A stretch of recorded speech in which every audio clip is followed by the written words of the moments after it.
Today, on Broward Teen News, we're at West Broward High School to learn all about the home of the Bobcats. Stay tuned to learn about a student at our school and his unique approach to producing music. The short story of a young animal lover who interns at a nearby veterinary clinic to further her love for animals. The charming story of a mobile coffee shop that's more than just a business. And much more.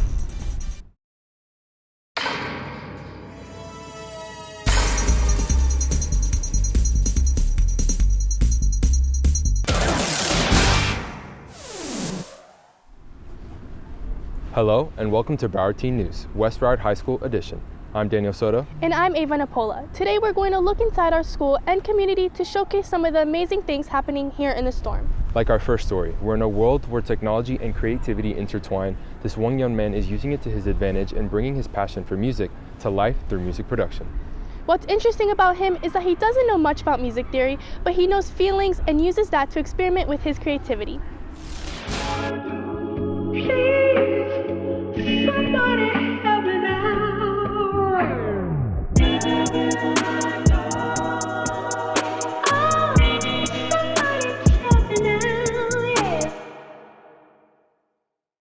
What's up? My name is Nicolas. I'm 17 years old and I love to produce music.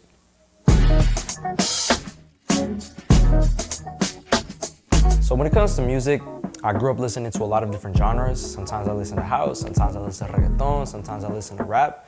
And me personally, I was always a much bigger fan of like the production side of music rather than like, lyricism. To me, the idea of a beat being created was always fascinating. And then when I turned 16, I was like, you know what? I love music. I think this is super cool.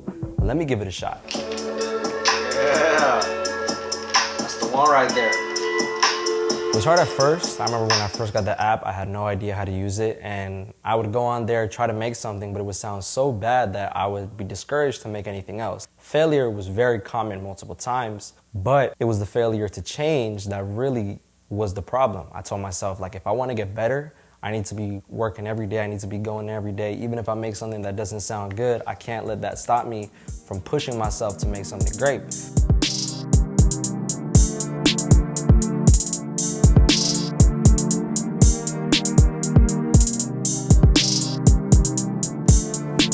I feel that one of the biggest reasons why it was hard on me at first was because when I tried making music on the software, I told myself in order to make good melodies, make good rhythms, you need to know a lot about music theory. And I didn't know anything about music theory. I knew how to play instruments growing up, such as the guitar, the piano, etc. But for me, it was all about feeling. But then I thought about a lot of my inspiration. Producers such as like Tiny, Rick Rubin, always advocated for music is much more about like getting like, a sense of feeling. And I thought about it, and then when I took that into account, and then I started implementing it into when I started to produce it, that's when I started to, see results. Deep down, I get scared because I'm like, what if I don't make it? What if I don't make something out of this career? What if I'm doing all this for nothing? You just gotta remember, if you love doing something, you gotta keep high spirits up, keep moving forward, don't stop, do what you gotta do in order to reach the path of success.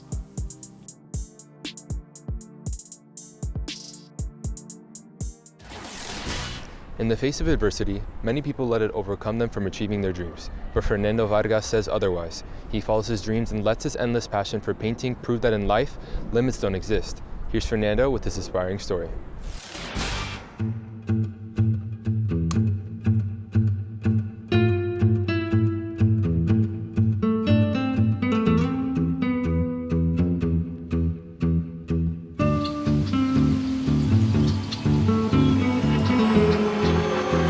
La vida es llena de emociones, y lo mismo es con la pintura.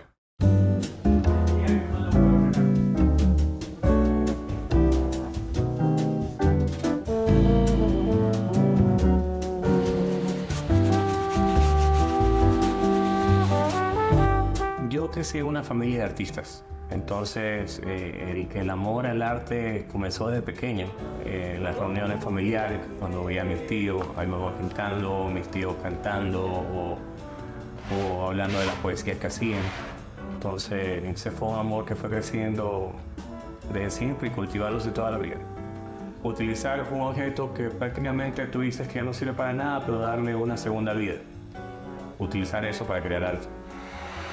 Yo creo que fue un amor que fue creciendo desde mi infancia, poco a poco. La única limitación es si me siento cansado para treparme un andamio, pero de ahí eso me motiva.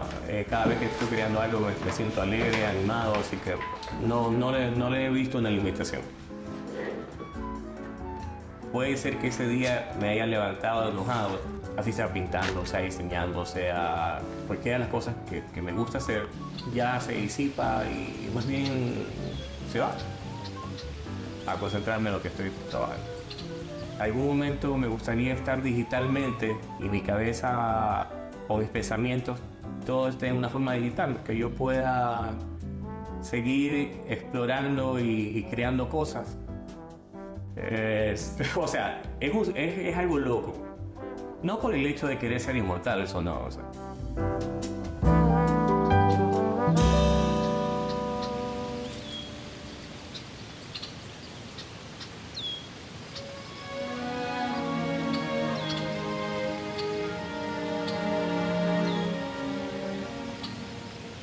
Es simplemente porque nuestro tiempo está limitado, que nosotros creamos cosas, pero pienso que nos falta vida para poder seguir haciendo algo mejor para este mundo.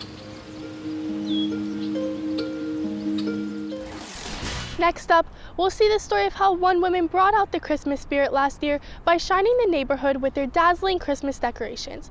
We'll explore how she began, the incredible displays she's created over the years, and how Christmas spirit drives her to go bigger and brighter every time.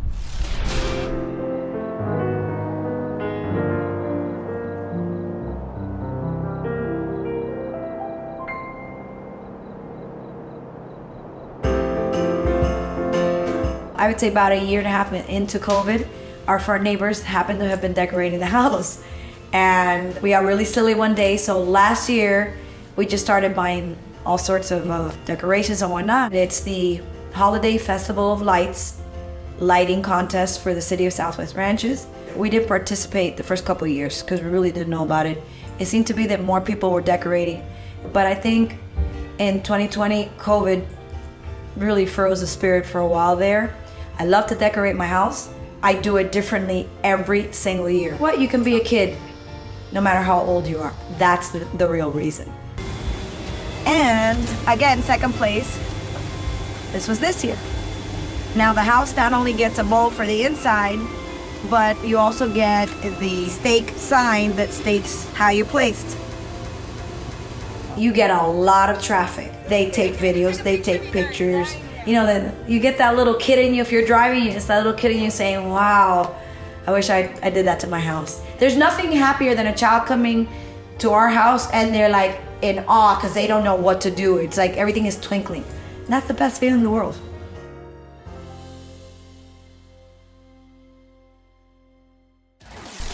Now, we'll see another short story on how a young animal enthusiast dives into her passion, interning at a local veterinary clinic. Stay with us to see her journey and the invaluable experience she gathers in her dream profession.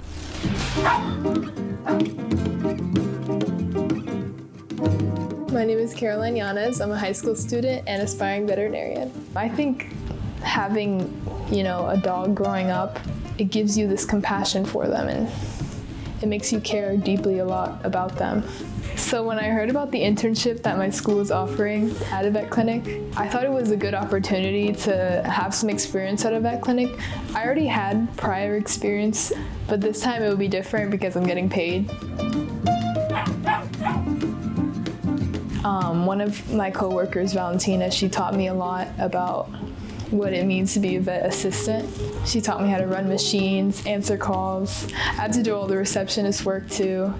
I think learning to deal with clients too is very important in the veterinarian field.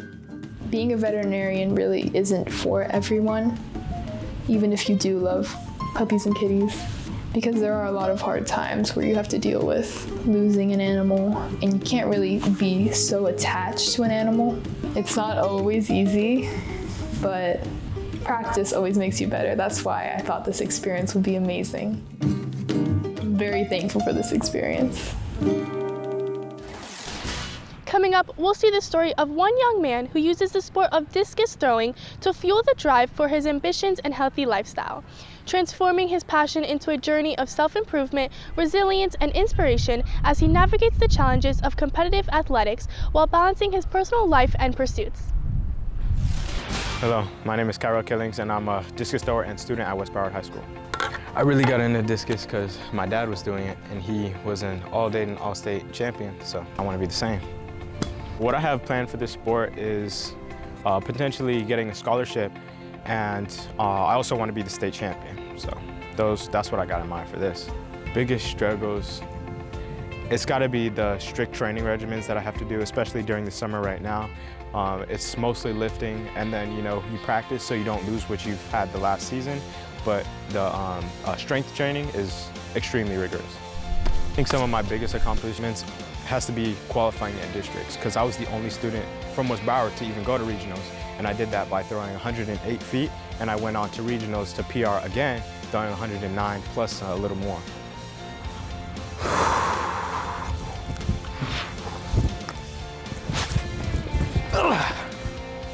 With my discus throwing, it's especially good for keeping healthy, keeping active, keeping fit. It helps me to stay disciplined in whatever I'm doing. As long as I stick with it, that's going to be something that's positively affecting me. Yeah, there's always going to be those people that thinks it's a joke, like I'm out here wasting my time throwing these plates around. But I'm still going to give it my all, and I'm still going to make it to the top one way or another.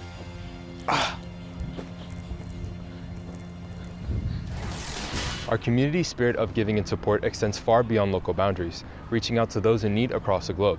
One such commendable initiative is led by Fundana, a nonprofit organization dedicated to assisting families in Venezuela. They recently organized an art auction over in Miami, uniting art enthusiasts not just for the appreciation of creativity, but to show how art, charity, and community can come together for a cause that transcends borders.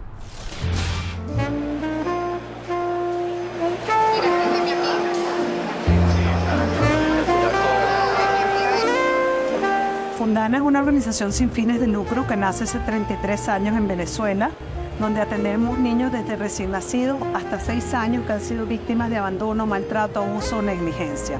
Originalmente solo atendíamos bebés, niños, y después nos dimos cuenta que si no atendíamos también a sus familias, estamos haciendo la mitad del trabajo. Y esa es la razón por la cual hoy en día tenemos también un programa de fortalecimiento familiar, donde brindamos consulta externa de manera gratuita.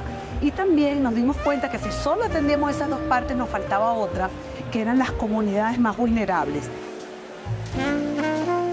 Hace 17 años en Venezuela comenzamos a hacer una subasta de arte para recaudar fondos, ya que nosotros somos una organización privada y los fondos se obtienen a través de actividades de autofinanciamiento. La hicimos durante 17 años de manera exitosa, y luego cuando hubo esta gran inmigración de venezolanos a Estados Unidos, decidimos por qué no probar hacerlo también en Miami, y esta es nuestra segunda subasta por amor al arte y a los niños venezolanos que se está ejecutando en Miami. Buscando 800, 750, 800 atrás, 800 que nos da 900. ¿Quién nos da 900? Durante la Navidad realmente nosotros vemos muchísimas más muestras de afecto efectivo, por decirlo de alguna manera, hacia nuestros niños, no solo por la familia biológica, que a lo mejor pasa un año entero sin irlo a visitar y de repente que empiezan a visitarlo durante el periodo de Navidad, sino también de la comunidad en general, que se encarga de que cada niño reciba su regalo, que reciban lo que ellos quieren, lo que ellos soñaron. Entonces se ve muchísimo más evidente la solidaridad. Bienvenido a la paleta número 23.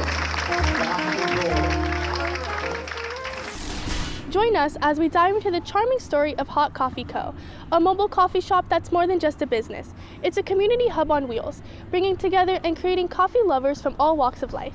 Stay tuned as we get an inside look at the day-to-day workings of this unique and inspiring truck on wheels, exploring how Hot Coffee Co. is blending the art of coffee making with the joy of bringing people together to cultivate a vibrant, traveling cafe culture.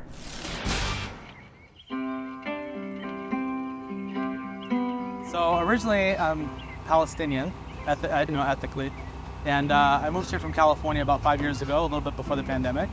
I've always been an entrepreneur since I was 18. The reason I got into the coffee business is everyone loves coffee, especially in our cultures. We drink coffee in the morning, in the afternoon, at night. Coffee is always around us, and we live in an environment right now where retail is changing every day, and we wanted to come up with a business model that was more of an experience, and that's why we came up with hot coffee. So hot coffee is a mobile luxury coffee experience. We actually use cardamom in our roasts, which in Palestine, we use cardamom in our coffees and Turkish coffees, for example. It's an ingredient that's used widespread in a lot of our dishes. First, we deliver the experience. When a person walks up to the coffee truck, it's not what they expect. Usually they expect a simple food truck which has stainless steel when you walk up to it, small ordering window, but because it feels more like a cafe with a large window, we actually have a 5x10 window. We also don't have a barrier between us and the customer. So when they walk up to the truck and we approach them, it really does feel like they're part of a cafe.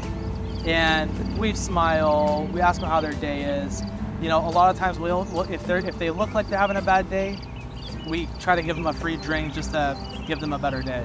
It resonates with all cultures. It doesn't matter if you're Arabic, it doesn't matter if you're Spanish, it doesn't matter where you're from, everyone loves coffee.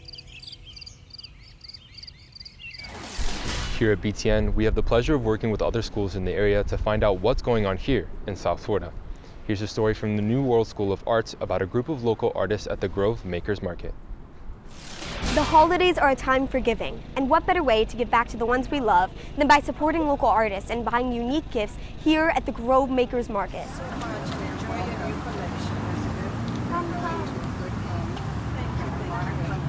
The Grove Makers Market is a curated event of different vendors that create jewelry, handbags, shoes, little gifts for the holidays, and they're so unique you can't find it anywhere. The crafts found here are gifts like that of no other. These one-of-a-kind treasures come from the heart and soul of Miami's most creative people, and each item has its own story to tell. I know it's the big season of gifting. Every piece is handcrafted in Kenya. This little fund will tell a story about the artist who made it. Once you collect this, it will be with you for a long time.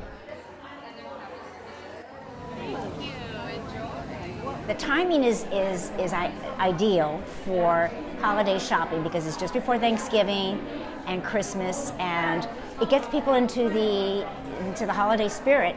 A lot of the vendors have products not just made in Miami, but made in South America and the Caribbean.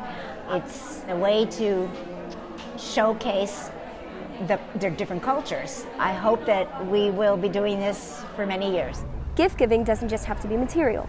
A portion of the profits from this event are going to help feed less fortunate families during this holiday season. We have here a silent auction and a raffle to raise money for people that are needy. Get ready, pull out your tickets, I'm gonna call the numbers soon. The dedicated group of people from the Women's Club of Coconut Grove brought the South Florida community together with a broad variety of cultural gift-giving opportunities.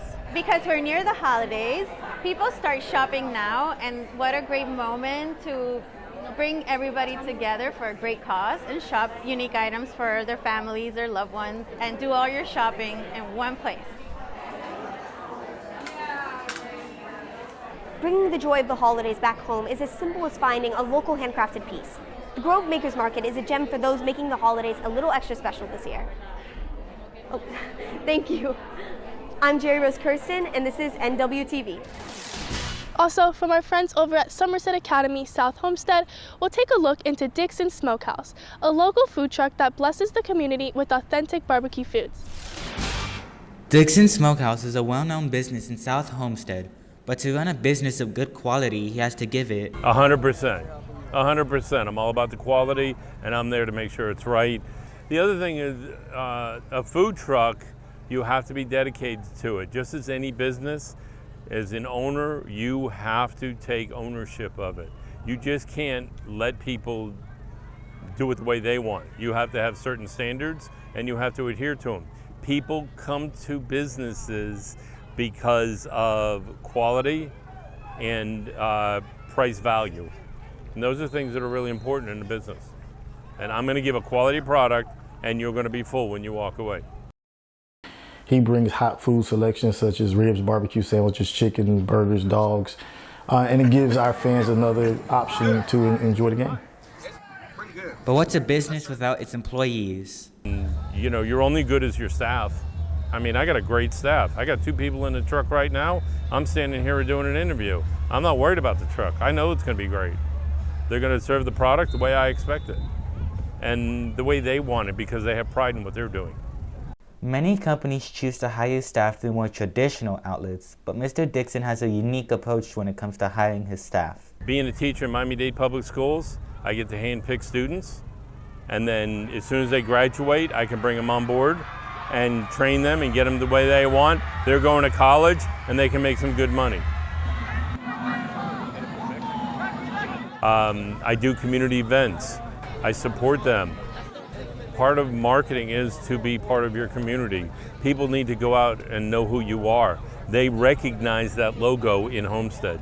People recognize it. To him, nothing matters more than helping out the community and the food he provides. For Hurricane TV, I'm Amari Mosquera reporting. Next up, from Christopher Columbus High, we'll learn about the Super Wheels Skating Center that had to close down recently due to inflation. I'm here at Super Wheels, Miami's only roller skating rink. But after more than 30 years in business, it can't stay open due to increased rent prices and inflation. The inflation of everything going up, you will see tremendous rises. My rent would go from $25,000 to $60,000, $70,000. This is expected, as the inflation rate in Miami peaked at approximately 10.5% in the last 3 years. Raquel Regalado, the commissioner for the district that houses Super Wheels, echoes the difficulties of owning an entertainment business, especially in the wake of inflation. Having a business here, especially one that is based on entertainment, has always been tough. And obviously, small businesses like this are finding it challenging. They've really tried, but it's a sad reality as Miami changes. Since we announced the end of Super Wheels, the outpour in this community has been outrageous. Lifelong fans of the local skating rink took to social media to express their disappointment with the news. It was not taken lightly. I personally love skating, so I think it's a really nice place to go with friends rather than just being outdoors. I have hope for the future for skating because you would hate for it to go because there's no other places to go in Miami. It's not only the owner and the skaters who are upset. Super Wheels also provided a home for local talent such as DJ Zog, back when it was called Hot Wheels in the 1990s. If you tell anybody like in South Florida or in Miami that was around, they have some sort of memory with Hot Wheels. And for me, like this is actually where I started my career. Even if it's the end of Super Wheels, Thomas still has hope for the future of skating. I truly believe skating is very popular. It's just me as an owner, I'm stepping back and taking the name Super Wheels with me. Super Wheels' last day is November 25th. They'll mark the occasion with a party celebrating 37 years of skating. As for Thomas, he says Super Wheels might come back, but in a different way. But with inflation in Miami at an all-time high, he's just rolling with the punches. For CCNN Live, I'm Carlos Soto Angulo, reporting. Good food and a warm kitchen is what makes a house a home, and one father is combining both of those elements to create his very own gourmet experience for the family. We'll see how Ray's happiness in the kitchen shows us that there aren't any rules to becoming a chef, and how every kitchen needs a dash of spice, a pinch of sugar, and a cup of love and togetherness.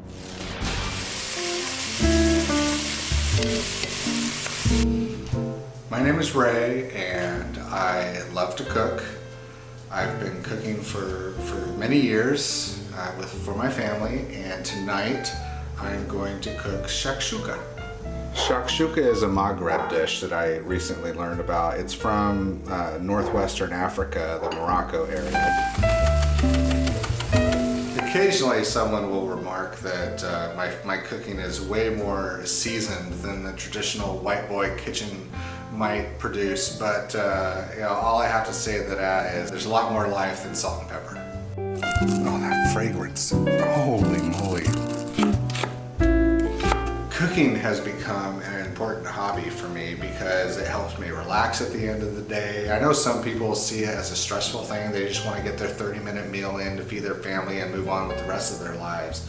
But for me, it really has become a way for me to wind down at the end of the day and enjoy a good meal with my family.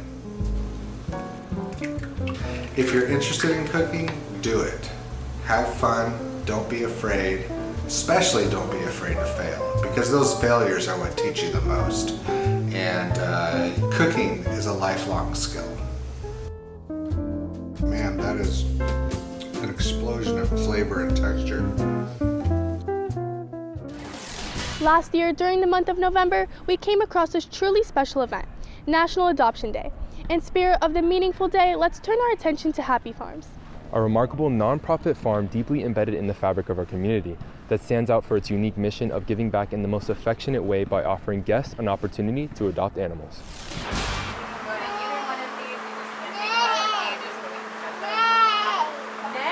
You want to go see that, man?